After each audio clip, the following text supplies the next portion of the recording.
Started doing some video. We've got the silage clamp to cover properly this morning. I've covered it roughly. They finished this sort of late morning and were gone yesterday, but it needed some rolling on the outside because with this big machine he can't roll to the corners at the top and the edge. So I was doing that for an hour with my tractor, and then let's leave that there for now. Anyway, we were doing rolling early afternoon for an hour or two. It was pretty hot yesterday, so I rolled it, and then I had to go around the outside with a fork and just level it in a bit because there's always still some around the outside you can't do. I know it sounds a bit pathetic, but by the time I'd done all that and then dropped the side sheets down and then got this in and unrolled it, pulled it out, it was like after 6 o'clock and I just didn't think I was going to get it done that day. So you'd be stuck with it like half done before sort of 8 or 9 o'clock. So there's a bit less than last year, not a lot less. We are 2 or 3 days sooner in fact than last year. But the main difference, well, there's two things have not helped a whole lot this year. Two things to see. Just a minute, I just want to wipe. There's two things that have not very helped this time. We had the very dry spell through May, April. Actually, March, April, May were all dry. So it hasn't really had enough moisture, although it was a good soak, luckily, like at start of May. And about 10 days ago we had like 10 millimetres or something. So it's added just about enough to keep things green and growing, but it has been quite dry. But on top of that, the fertiliser being so expensive, I got literally half as much. The silage had about 2/3 of normal on it. So really it hasn't done too badly actually, and you could say that maybe would be a bit of a plan for the future, but are we actually running down the fertiliser level in the soil by using less fertiliser, especially like the compound 20-10-10s which we use. Another thing I did this time, I put my slurry on a bit later deliberately to try and maximise the fertiliser value from it, which it's all very well, except that if it's dry, which it was, firstly you still don't get the fertiliser value, and secondly there could be bits of dry slurry laid on the surface. With that, we seem to have got away with that with slurry. It's not too bad. It was still done first week of April. That's quite a long time ago now. If it's today's, I think it's the 15th of June, I'm not sure, might be 16th. So, what's that, like more than 8 weeks. The question now is what to do. We have usually the big field through there, and at least one more, done the silage bales for second cut. Now, I have some nitrogen left, but not all that much. I don't really want to buy any more, I can avoid it. And what we might have tried to do is put some slurry on, except that there isn't really very much left. There's probably like 2 feet, which if you could spread it on there, that would about have done it, except the problem will be that we won't be able to stir that, I don't think. I might just have tried it. So if you had some straight nitrogen and some water slurry on that field, it would have done it well good, it got away. But it'll be quite a long time till the second cut's done. I'd say sort of well into August, towards the end of August even. So I might be in no rush to actually put fertiliser on it, just let it start to grow a bit.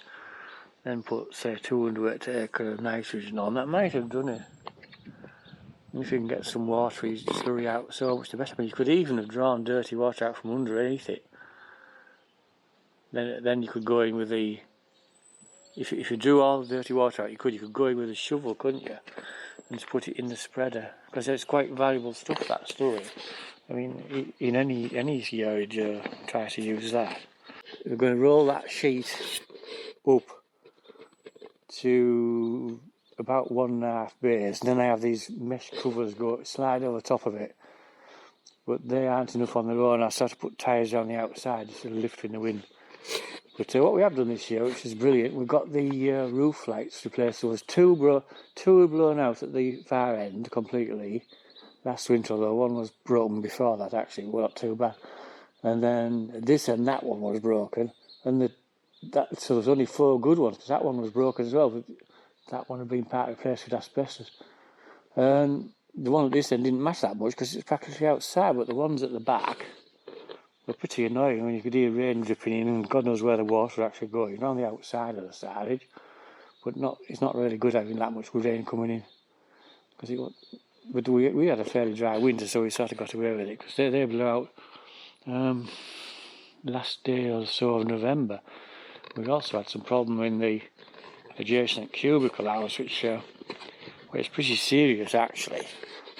At the far end, a whole row of roof sheets lifted off, and it sort of rolled over the roof, smashing more holes in, which it sounds tremendously serious, but purely by luck, most of the little holes are on top of the ridges. Well, I suppose not total luck, because that's what got hit, and they're only quite small holes, so in fact there's only 2 or 3 little spots it's dripping in. But obviously the sheets have all been weakened, and they weren't so good to start with. Because this shed has a problem through. It's quite a long span really, and I think that right down the middle there's a lot of cracked sheets. But again, it's nearly all on top of the ridges, and the thinking is that the shed is going to be flexing very slightly. It's just a bit too much for asbestos. So because we lost the row off the end, and I just bodged some old tin sheets I'd laid about on. Because it was amazing how much wind was going through. It was like a wind tunnel. It was horrible in there. Once it even in more normal wind conditions, so just bunging them up, stopping the wind going through, made it more or less okay for last winter. So anyway, I was panicking about this roof being in worse and worse state, and I've considered completely replacing it with tin. I don't want to replace it with asbestos because it'll probably still crack. But it isn't all that bad. It seems a bit over the top to replace it because some sheets came off the end. But there's more to it than that. There's other problems that it's had from new, really. And that was like 1984 or something like that. That was done, I can't remember exactly when. 85. I think it says 1986 on that label side. So, it isn't too bad in a way, is it? That? How many years is that, for goodness sake? But the difficulty obviously is going to be getting the old sheets off. I mean, if you're up there safe, you can just cut the nails with an angle grinder or something, and that part's all right. But then you've got to get them down. Ideally, more or less in one piece, just so you aren't picking up hundreds of bits. So, I mean, how would you actually do that? You've got relatively limited openings to get in and out. When you're getting out, you can really only go down the channels. You can't drive about inside because it's full of metal cubicles you only put in about 3 years ago to replace the previous ones. And I mean, there are sort of specialised companies that'll come with like a scissor lift and things like that, and they'll go up there in relative safety and remove them. So I mean, obviously, ideally, it would work from inside, but with this shed being very limited access inside, I think it might be better to try to somehow do it from outside. In other words, it all sounds horribly expensive. So anyway, for now, we've all decided this time at least I'm just going to do a better repair on this end with probably with some new tin sheets. It's only like 4 sheets. And that will at least keep the weather out, not make it a bit more secure for that. So one of the worst jobs I've got to roll that back up. And when you're on your own, it's not much fun, to be honest, because you're going backwards and forwards. You don't want to do it on a hot day. It's a lot easier if you've got a second person, which I was half hoping would happen, but never mind.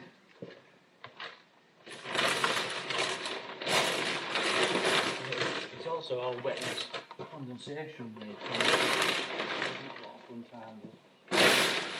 just thought I'd show this picture.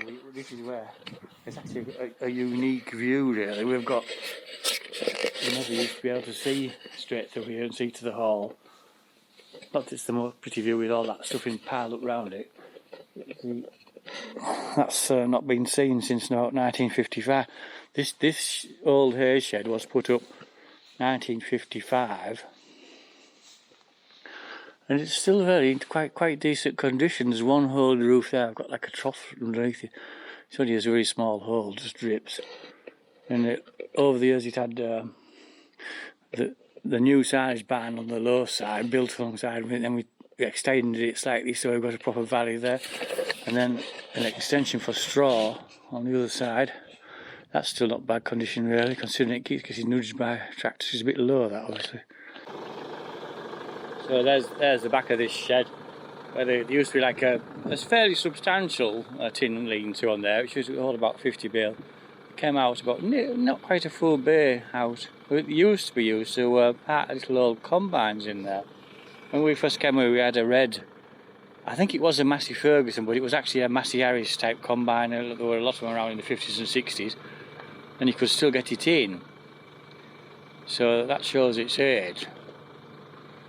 But anyway, that's good. That he's just been this morning, that fella. He's going to try and get some tartan block wall in the next couple of days. So I've just put a bale of hay in here for the cows. They aren't really short of grass, but there's more here than it looks. So not as much here as it looks. It's this bit here, they always cover it in poo and they leave it. They're just sort of doing all right. I put in a little bit of nitrogen on here and there rather selectively this time, at a very low rate, just to help keep things bumbling on. But it's not the best here. There's about 50 bales of that left, so I'd drop them a bale in about every other day through, and they'll leave that little pile down there. It looks a bigger pile than it is, it's all fluffed up. They'll leave that much and lie on it, which is alright really. It helps keep them handy round home. He's done silage bales over that side, they're nearly all picked up. Just I think they'll finish them today. So he had quite a decent crop really, considering I don't think he'd put a lot of fertiliser on. But his cows have gone over there about a couple of weeks ago now. Just over 2 weeks ago. They were up in them top fields, and he used to have some stores. They're like last year's calves, I assume, in front of the house. And he says he's going to probably buy in some stores or possibly have someone else put some in. So he's going to have cattle there, but I don't know what he's going to do with all these silage bales. He's got quite a lot of silage, and it's quite decent. It's done fairly early, and got in nice weather. It wasn't the most blazing hot sun, but it wilted nicely, And the other place, Grange Farm, his cows have been shut in till about not much more than a week ago, to be honest, because he had a lot of clamped silage to use up at the other farm. He was bringing that over here and giving them they look happy enough, look fit. They had the paddock in front of the house for nearly a week, and they've just gone in the other field. It's called the Grange field. It's like a hay crop. They look happy as can be in there. So they just turned up to let me know the blocks are coming at some point today. It might not be this morning. And it's quite a big wagon, because I couldn't get him on the small one. I don't know if it's an RT, but it's a big wagon, so he's going to have to leave it. He was trying to get it to reverse in and put it where he wants them. But it's actually about 300 blocks, it's rather more than I thought. Several pallets of blocks. So we're going to put them on the concrete by the old building, I think. We are in there. So we won't be there for long. A week at most, I would hope. That bit of block wall it needs doing ASAP, because so we want to put hay back in there. It's mid-June already. I mean, in reality it'll be like 2 weeks yet before he's coming in and getting volume with everything. But I don't really want to wait for that. So if his block work's done, the secondary part of the construction, which is the replacement tin shed on top of it, that can be done. So you can't start that until the blocks are dry. Or dry, at least 3 days, I would say.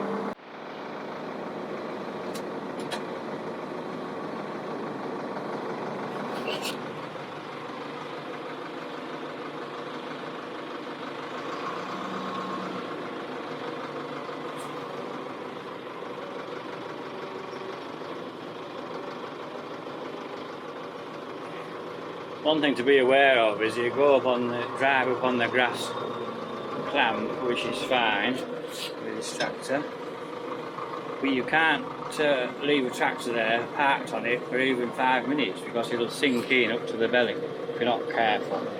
It might not, it might or it might not, that's the point.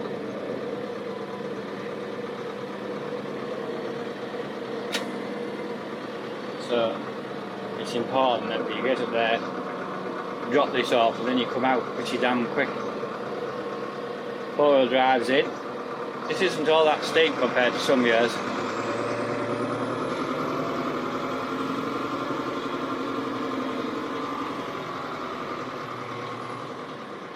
Right, can go on there.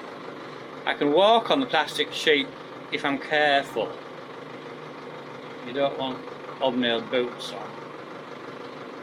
But once that woven mesh is over the top, I can walk on it with impunity, and then I can put my tyres around the edge. I just really work one line and maybe a few more in the corners. But I've just about got enough to do that. So I say I have to get off of you pretty quick, really. So you can sink it. It doesn't look like you're sinking in, but you are. And then, in fact, I may as well get up to the... I'm just going to nip in the house and have a quick coffee, to be honest, but I'll just get parked up against this trailer. I mean, in theory, you could just grab tyres, but it damages them so much with this tyres and things. You don't get as many on, so it's better to actually place them in this grab. And I need about 3 grab loads for each bay, maybe a bit more. The end one is the end as well, so maybe even 2 4 for that first one.